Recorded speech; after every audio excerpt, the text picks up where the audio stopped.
there's this video.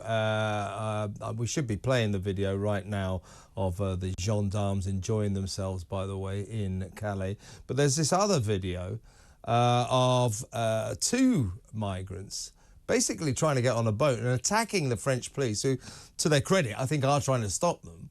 But they attack them violently, chucking stuff at them and everything.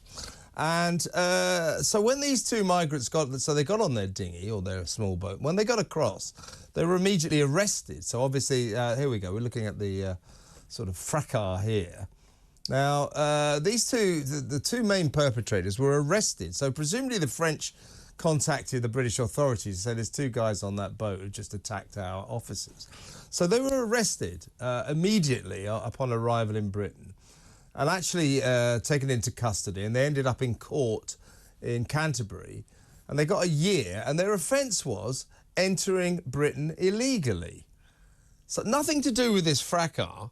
So my question to you, Sam, is why aren't all migrants arrested for entering Britain illegally? Well, this is the good question, isn't it? I think probably from a practical point of view, it would be quite difficult to do so. But yeah, I think a lot of British people will expect that should be what's happening as a default.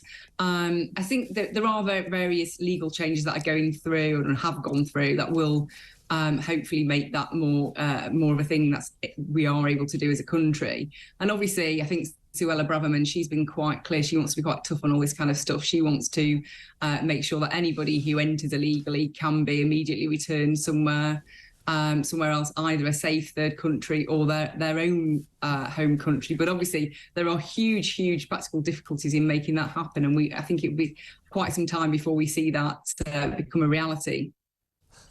Indeed. And to add insult to injury for Rishi and the gang, who, frankly, from what you're telling me at number 10, they're being a little bit deceptive about all this. This is a shambles. It's an absolute mess. So don't tell us in any way Rishi Sunak's Stop the Boat scheme is working at all. It's just not. And not surprisingly, a new survey revealed in the Times today reveals that 2/3 of Brits are extremely unhappy with the government's handling of the immigration crisis, the immigration situation generally.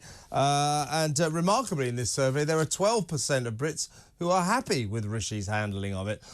God knows who they are, but they're very easily pleased.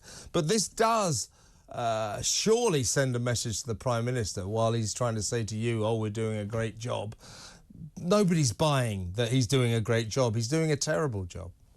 And I think in the figures, I think if I remember correctly, it's about only 20% of Conservative voters are happy with what the government's doing. And that should be the real kind of red flag for Rishi Sunak.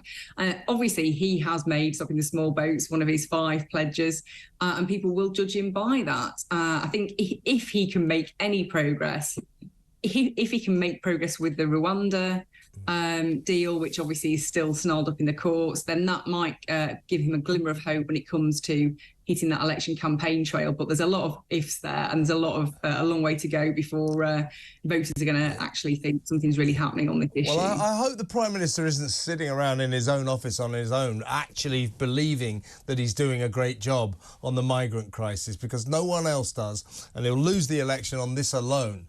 He's really got to get to grips with this, and he's not right now.